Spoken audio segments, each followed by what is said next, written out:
Good morning बच्चों। मैं मंजली अग्रवाल आपको फिजिक्स पढ़ा रही हूँ। फिजिक्स में हमारा चैप्टर चल रहा है ध्वनि। ध्वनि में हम लोगों ने दो लेक्चर में काफ़ी चीज़ें पढ़ ली हैं। हम लोगों ने कल पढ़ा था ध्वनि का जो क्वालिटी होती है, आयाम, आवृत्ति, दोलन काल, ध्वनि का वेग, ये सब चीज़ें पढ़ी थी। आज हम लोग पढ़ने चल रहे हैं ध्वनि का तारत्व। तारत्व क्या होता है? पिच अथवा तारत्व। पिच अथवा तारत्व ध्वनि का वह लक्षण है जिसके द्वारा हम किसी भी ध्वनि की तीज अथवा बारीक ध्वनियों के बीच में मोटी तथा तीक्ष्ण ध्वनियों के बीच में अंतर कर पाते हैं। पुरुषों की ध्वनि प्रायः मोटी होती है, स्त्रियों और बच्चों की ध्वनि क्या होती है? बारीक होती है। इसी तरह और भी चीज़ों की ध्वनि हम अंतर कर सकते हैं। इसी शेर की दहाड़ और चिड़िया की चिड़चिड़ाहट, चहचहाहट कहते हैं। चहचहाहट क्या होती है? वो अच्छी लगती है सुनने में। शेर की दहाड़ हमें सुनने में अच्छी नहीं लगती। तो ये क्या है? हम कहेंगे जिसकी ध्वनि हमें मधुर लग रही है, सुंदर लग रही है, हमारे कानों को अच्छी लग रही है, उसकी पिच हाई होती है। और जो नीचे पिच यानी लो पिच्ड साउंड होती है वो हमें अच्छी नहीं लगती है। और ये इसकी डेफिनेशन क्या आती है? ध्वनि का जो तारत्व होता है वह उसकी आवृत्ति पर निर्भर रहता है। ध्वनि की आवृत्ति जितनी अधिक होगी उसका तारत्व उतना अच्छा होगा। ठीक है। तारत्व क्या होता है? तारत्व हमने अभी बताया कि जो तारत्व होता है वो उसकी आवृत्ति पर निर्भर करता है। 1 सेकंड में कोई भी वस्तु जितनी अधिक कंपन कर लेगी वह उसकी आवृत्ति उतनी अधिक होगी। अगर वो कम कंपन कर पाती है तो यानी उसकी आवृत्ति कम अच्छी होगी। उसे नीचे लो पिच्ड साउंड कहते हैं। ठीक है। तो ये हमने बताया कि तारत्व किस पर निर्भर करता है? तारत्व ध्वनि की आवृत्ति पर निर्भर करता है। ये देखो क्या होता है कि जब हमने बताया था कि ध्वनि जो है वेव्स के रूप में चलती है, वेव के रूप में चलती है। ये देखो, ये नीचे तारत्व की ध्वनि है। ये क्या है? जब यहाँ से चली तो ये थोड़ा सा ऊपर लेकर, और जैसे शेर दहाड़ता है या कोई पुरुष बोलता है तो जब वो बोलेगा तो वो अपने उस पर वोकल कॉर्ड पर ज़्यादा जोर देगा। वो उसकी जो ध्वनि निकलेगी ज़्यादा जोर देगा तो उसकी पिच क्या हो जाएगी? लो हो जाएगी। और जो स्त्रियां बोलती हैं वो थोड़ा जल्दी जल्दी क्या मतलब वो अपने वोकल कॉर्ड्स पर को है ज़्यादा प्रेशर नहीं डालेंगी, तो क्या होगी? उनकी जो आवृत्ति बनेगी वो जल्दी उनकी बनेगी, यानी उनकी आवृत्ति उच्च हो जाएगी। ठीक है। तो ये रही आवृत्ति, मतलब इसकी ही बात हो गई, तुम्हारे तारत्व की बात हो गई। अब हम चलते हैं ध्वनि की प्रबलता को पढ़ते हैं। ध्वनि की प्रबलता क्या होती है? ध्वनि की प्रबलता, ध्वनि की प्रबलता अथवा मृदुता पूर्णतः उसके आयाम पर से ज्ञात की जा सकती है। आयाम से ज्ञात की जा सकती है। यदि हम किसी टेबल पर धीरे से चोट मारें तो क्या होगी? हमें एक अच्छी आवाज़ सुनाई देगी। और अगर हम उस पर ज़ोर से मार दें तो क्या हो जाएगा कि उसकी जो आवाज़ होगी वो बहुत प्रबल ध्वनि सुनाई देगी, बहुत तेज़ी से सुनाई देगी। तो ये क्या हुई? उसकी प्रबलता पर निर्भर करता है कि कोई चीज़ कितनी हमें धीमी सुनाई दे रही है या उसकी आवाज़ बहुत अधिक है या कम है। तो ये जो प्रबलता है किस पर निर्भर करती है? प्रबलता आयाम पर निर्भर करती है, जबकि तारत्व किस पर निर्भर करता है? आवृत्ति पर निर्भर करता है। और प्रबलता किस पर निर्भर करती है? आयाम पर। आयाम का मतलब हमने बताया था तुम्हें कल कि जब कोई वेव चलती है, चाहे साउंड वेव हो या कोई भी वेव हो, तो वो अपनी मध्यमान स्थिति से जितना अधिक ऊपर या नीचे विस्थापित होती है, ये इसका आयाम कहलाता है। ठीक है। तो जब तुम्हारा क्या होगा? शेर दहाड़ेगा, क्या करेगा? दहाड़ेगा। तो वो क्या करेगा?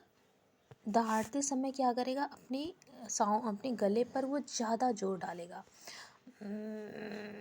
तो उसकी एनर्जी भी ज़्यादा खर्च हुई और उसकी जो ध्वनि का जो आयाम था वो काफ़ी ऊपर तक गया। ये मध्यमान इससे से काफ़ी ऊपर गया ये। तो इसका आयाम अधिक हो गया और जो आवृत्ति थी वो क्या हो गई, कम हो गई, क्योंकि ये जब ऊपर और अधिक जाएगा तो ज़्यादा टाइम लेगा। ये ऐसे ऐसे ज़्यादा टाइम लिया उसने, तो आयाम तो अधिक हो गया और आवृत्ति क्या हो गई, कम हो गई। ठीक है, यहाँ पर देखो दोनों एक दूसरे से रिलेटेड हैं। अब आवृत्ति बने ऐसे ऐसे फटाफट बन रही है, मतलब ज़्यादा ऊपर जाएगी तो ज़्यादा टाइम लेगी, और जब ये फटाफट जल्दी जल्दी बनेगी तो क्या होगा, इसकी आवृत्ति तो बढ़ जाएगी ये, लेकिन आयाम क्या हो जाएगा, कम हो जाएगा।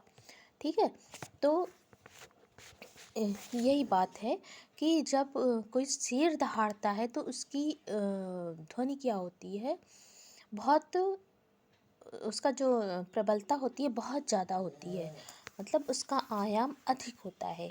इसी तरह अगर हम किसी टेबल पर चोट मारें तो उस समय क्या होगा, उसकी प्रबलता अधिक होगी, और अगर धीमे से उस पर चोट मारेंगे तो उसकी प्रबलता कम होगी।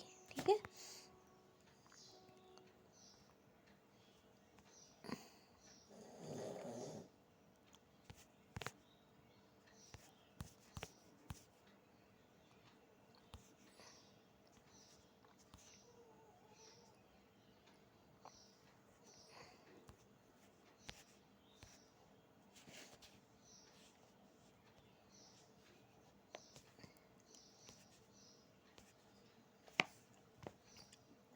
अब हम चलते हैं ध्वनि की गुणता।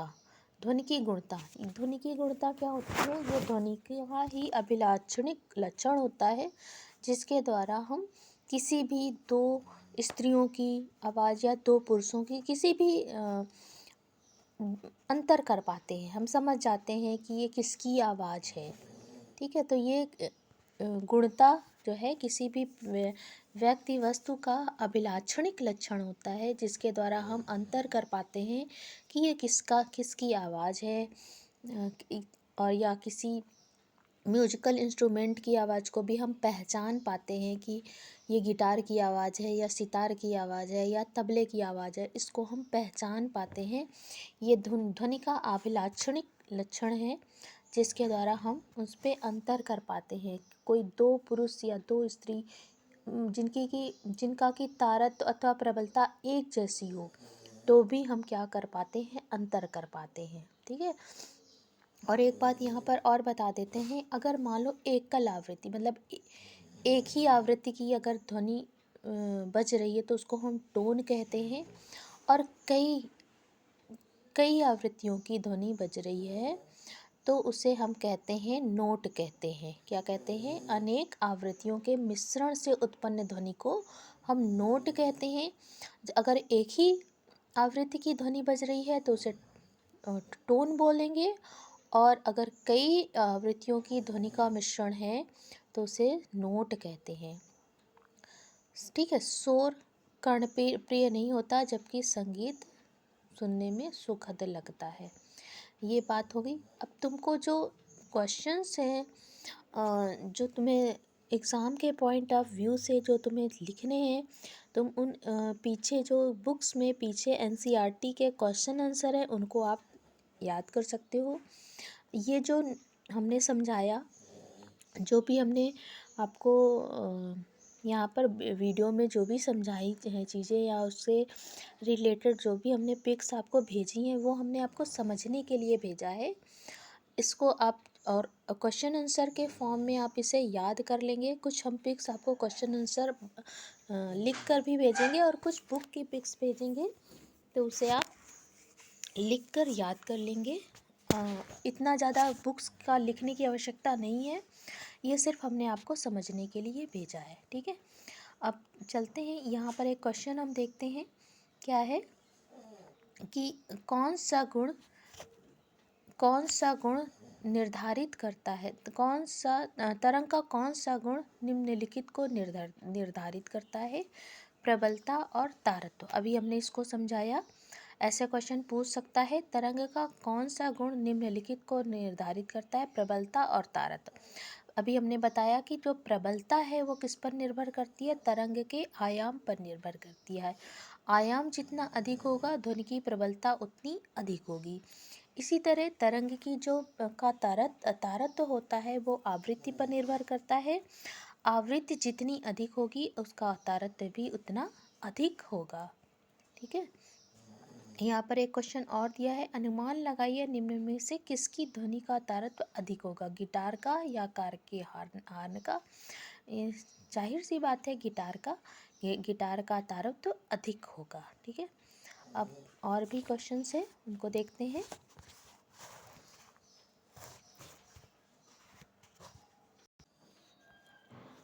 यहाँ पर एक चीज़ हम और पढ़ने जा रहे हैं कि ध्वनि का परावर्तन क्या होता है।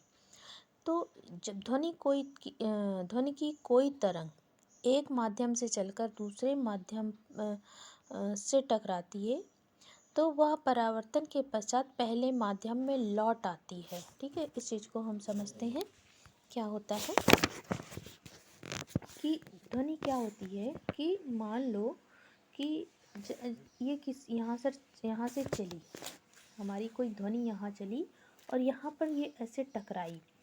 यहाँ से ये एयर पे चली यहाँ से, और यहाँ पर ये कोई ठोस तल है तो ये दूसरे माध्यम में गई ना। ये क्या था? कोई दीवार थी।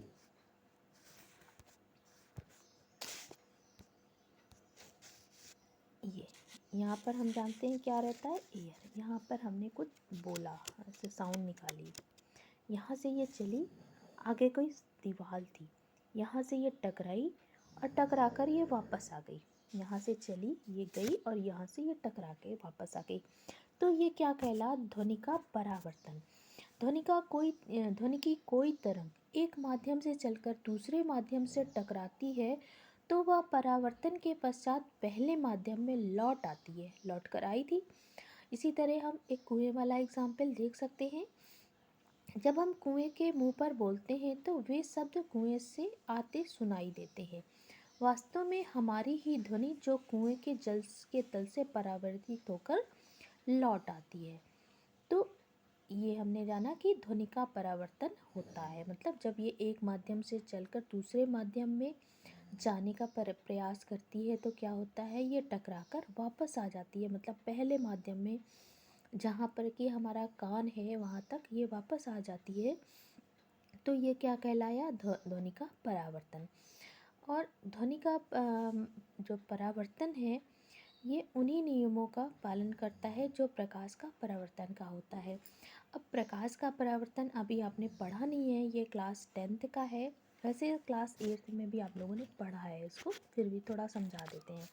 ध्वनि का प्रकाश का परावर्तन क्या होता है आपने पढ़ा है, ये हमको याद नहीं था। क्लास 8th में भी थोड़ा सा इसका है कि जब प्रकाश की किरणें क्या होती हैं, किसी भी तल से टकराती हैं किसी भी, तो ये क्या होती है? वापस आती हैं। जैसे कि ये तुम्हारा समतल दर्पण वाला एग्जाम्पल है, तभी तो ये इमेज बनती थी।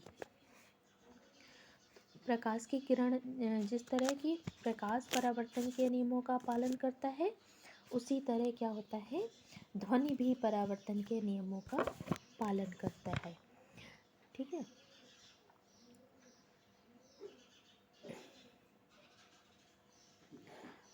ये बातें सब चीज़ें, ये प्रकाश के नियम का एग्जाम्पल दिया है कि कैसे ये सीधे चलती है और अगर इसके बीच में कुछ रख दें तो हमें क्या होता है?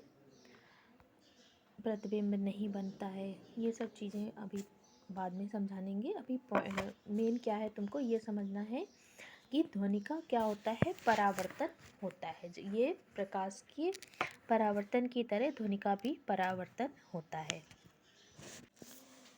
जैसा कि हमने अभी बताया कि प्रकाश का जो ध्वनि का परावर्तन होता है वो प्रकाश के परावर्तन की तरह होता है। अंतर केवल इतना होता है कि प्रकाश की तरंगों की अपेक्षा ध्वनि के तरंगों का तरंग दैर्ध्य बहुत बड़ी होती है। इसी कारण ध्वनि के परावर्तन के लिए परावर्तक तल बड़े आकार का होना चाहिए। इसी कारण ध्वनि के परावर्तन के लिए परावर्तक तल बड़े आकार का होना चाहिए। दूसरे ध्वनि के परावर्तन के लिए परावर्तक तल का चिकना होना आवश्यक नहीं गा है। इसी कारण ध्वनि क्या होती है, ईंट की दीवारों, चट्टानों, पेड़ों, पत्तियों आदि से भी परावर्तित हो जाती हैं। ध्वनि तरंगों के परावर्तन को निम्न प्रयोग द्वारा हम देख सकते हैं। इसको आप लोग पढ़ लीजिएगा, बहुत सरल है, पढ़ सकते हो आराम से। दूसरा एक ये है अवतल तल द्वारा ध्वनि का परावर्तन। इसको समझ लीजिए।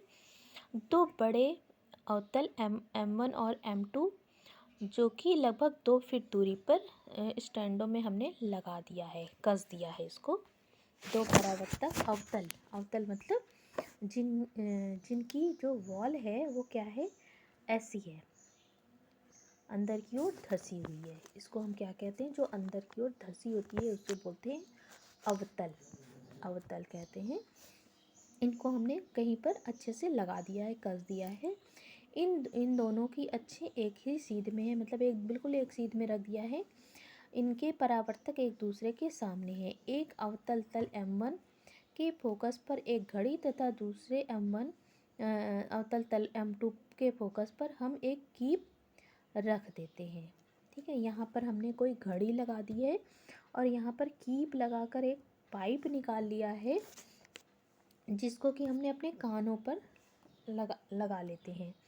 ठीक है, तो क्या करते हैं कि यहाँ पर दो परावर्तक तल लिए हैं। अवतल कैसे लिया है, अवतल परावर्तक तल लिया है और उन एक परावर्तक तल पर हमने क्या करा है, घड़ी लगा दिया है। और दूसरे परावर्तक तल पर हमने क्या करा है, अपनी एक कीप रखकर उससे एक पाइप निकालकर अपने कानों तक पहुंचा दिया। अब घड़ी क्या कर रही है, जब वो टिक टिक जब वो सुनाई कर रही है तो उसकी जो ध्वनि है वो क्या हो रही है, ऐसे चल रही है। क्या हो रही है, यहाँ से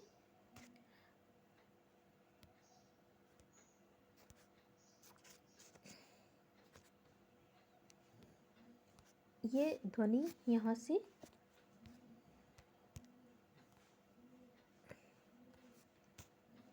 ये चल रही है और यहाँ ये दूसरे वाले परावर्तक तल पर टकराकर ये वापस आ रही है। यहाँ से ये चल रही है और ये वापस आ रही है।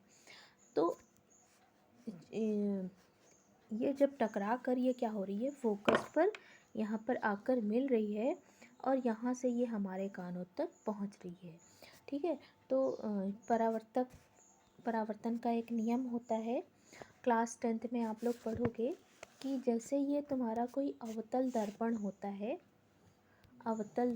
होता है तो यहाँ से जब कोई प्रकाश किरण चलती है तो ये परावर्तक तल से टकरा कर ये कहाँ मिलती है, दर्पण के फोकस पर मिलती है। कहाँ पर मिलती है, अगर कोई पैरेलल ऐसे ये अच्छे थोड़ा समझा देते हैं आपको तभी समझ में आएगा।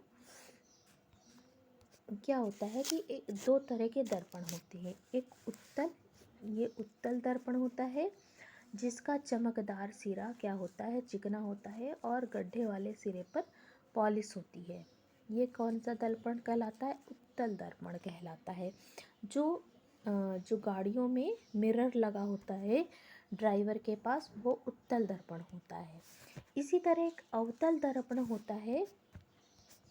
ये अवतल दर्पण होता है जिसका गड्ढे वाला सिरा चमकदार होता है और उभरे वाले सिरे में पॉलिश होती है। इसे बोलते हैं अवतल दर्पण। ठीक है, इन दोनों दर्पणों में क्या होता है, जैसे मान लो ये तुम्हारा कोई अवतल दर्पण है तो ये इसकी यहाँ से अगर हम कोई एक लाइन इसके बीचों बीच से इमेजिन कर लेते हैं, इसको बोलते हैं मुख्य अक्ष। इसका नाम है मुख्य अक्ष। इस मुख्य अक्ष के समांतर अगर कोई प्रकाश किरण ऐसे चलती है। तो यहाँ पर एक पॉइंट होता है, उसका नाम होता है, मतलब इमेजिनरी होता है, इसका नाम होता है फोकस। तो अगर कोई प्रकाश किरण इस दर्पण के, अवतल दर्पण के समांतर आती है तो ये फोकस से होकर गुजरती है, इसी फोकस से होकर गुजरती है। तो इसी तरह क्या होता है कि हमने अभी कहा कि जो तुम्हारा ध्वनि होती है, ध्वनि की जो वेव्स होती है, तरंगे होती हैं, वो प्रकाश की तरंगों की तरह चलती हैं। तो यहाँ पर भी ये क्या है, ये हमने जो तल लिए हैं, जो परावर्तक तल लिए हैं, जहाँ से हमने ये जिनके बीच में हम ध्वनि को उत्पन्न कर रहे हैं, ये क्या है, ये दोनों को दोनों एक दूसरे के सीध में एकदम हमने रख दिया है। ये इसकी अक्ष है, जैसे कि दर्पण की अक्ष होती है वैसे ही इसकी भी एक अक्ष हो गई। इस अक्ष के समांतर कोई एक साउंड वेव चल रही है। तो ये परावर्तन के पश्चात कहाँ से होकर जाएगी, फोकस से होकर जाएगी। ये फोकस से होकर गुजर रही है। और फोकस पे हमने क्या फिट कर दिया है, एक कीप रख दिया है, और इस कीप का संबंध हमने अपने कानों से कर दिया है। तो इसका मतलब ये है कि जो साउंड वेव्स होती हैं वो भी प्रकाश के परावर्तन के नियमों का पालन करती हैं। जैसे कि जैसे प्रकाश की तरंगे चलती हैं वैसे ही ध्वनि की तरंगे भी चलती हैं। ठीक है, अब मेन बात हमको जो पढ़नी है यहाँ पर, इको, प्रतिध्वनि पढ़नी है। प्रतिध्वनि क्या होती है? प्रतिध्वनि हम लोग देखा होगा, काफ़ी इसका एक्सपीरियंस हम लोगों को शायद है कि अगर हम लोग किसी खाली कमरे में बोलते हैं जहाँ पर कुछ भी ना रखा हो, तो क्या होता है, वो आवाज़ बार बार गूंजती है। क्या होती है? गूंजती है। तो हम लोगों ने देखो, कभी हम खाली कमरे में चिल्लाएं तो क्या होता है, या कुएं पर चिल्लाएं, कुएं के मुंह पर अगर हम कुछ बोलते हैं, कहते हैं, तो वो हमें ऐसा लगता है कि वहाँ से पलटकर कोई आवाज़ हमें सुनाई दे रही है। तो होता यही है कि वहाँ की जो दीवारें साफ़ सुथरी खाली पड़ी हैं कमरे की, तो जब हम उस पर बोलते हैं तो वहाँ से वो ध्वनि वहाँ पर टकराती है और आसानी से फिर से हमारे कानों तक वापस आ जाती है। तो ये प्रतिध्वनि कहलाती है। प्रतिध्वनि मतलब जो पलटकर फिर से हमारी ही आवाज़ पलटकर हमारे कानों तक आए, वो क्या कहलाती है? प्रतिध्वनि। और इसको इको भी बोलते हैं। जब ध्वनि अपने स्रोत से चलकर किसी दूर पहाड़ी या दीवार से टकराती है तो वह परावर्तित हो जाती है और बाद में सुनाई देती है। ध्वनि की एक निश्चित समय के पश्चात इस पुनरावृत्ति को प्रतिध्वनि कहते हैं। कुएं के मुंह पर ताली बजाने से उसकी प्रतिध्वनि सुनाई देती है। प्रतिध्वनि स्पष्ट सुनने के लिए यह आवश्यक है कि वह मूल धुन से 1/10 सेकंड के बाद में पहुँचे, जबकि क्योंकि मस्तिष्क में ध्वनि की संवेदना कान पर ध्वनि बंद हो जाने के 1/10 सेकंड बाद तक रहता है। स्पष्ट ध्वनि सुनने के लिए मूल ध्वनि और परावर्तित ध्वनि के बीच कम से कम 0.1 सेकंड का क्या होना चाहिए? अंतर होना चाहिए। 0.1 सेकेंड या 1/10 सेकेंड का अंतर होना चाहिए, क्योंकि जब हम ध्वनि करते हैं, कोई भी ध्वनि निकालते हैं और हमारे मस्तिष्क तक पहुंचती है, उसके बीच जो अंतर होता है वो कितना होता है? उस टाइम पीरियड में वो टाइम पीरियड 1/10 सेकेंड का होता है। ठीक है, और देखते हैं नेक्स्ट क्या पढ़ना है।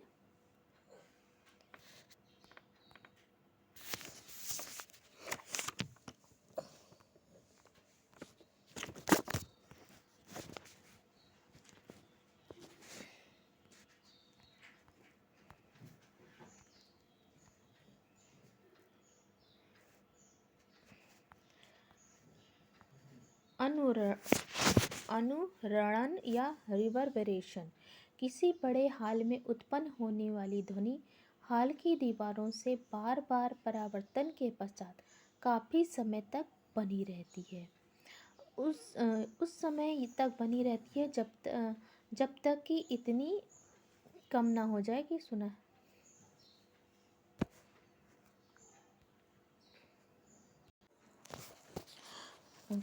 तुमने देखा होगा कि जो हॉल होते हैं, बड़े बड़े हॉल होते हैं, पिक्चर हॉल होते हैं, या तुम्हारा कोई जहाँ पर प्रोग्राम वगैरह होते हैं, ऑडिटोरियम, वहाँ की जो दीवारें हैं वो थोड़ी खुरदुरी बनाई जाती हैं। वहाँ के प्लास्टर कुछ खुरदुरे बना देते हैं, यहाँ वहाँ या वहाँ की कुछ ऐसा जो दीवारें होती हैं उस पर कोई हम क्या देखोगे कुछ ऐसा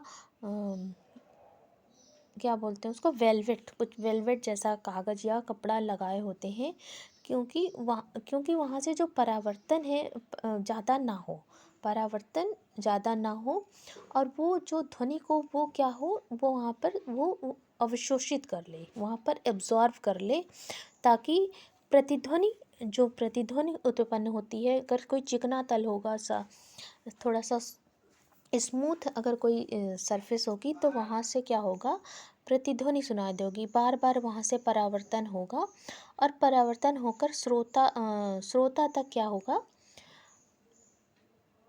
वो उस श्रोता के कान तक वो पहुँचेगी, तो डिस्टरबेंस क्रिएट होगा, उसको समझ में नहीं आएगा कि क्या बोला जा रहा है, क्या क्या चल रहा है, तो वो बार बार उसको डिस्टरबेंस करेगा। तो यही अनुरण में होता है कि जब कोई ध्वनि बार बार क्या होती है, परिवर्तित होकर श्रोता के कान तक बार बार पहुंचती है, तो वो प्रतिध्वनि होती है, और वो क्या करती है, डिस्टरबेंस क्रिएट करी जाती है।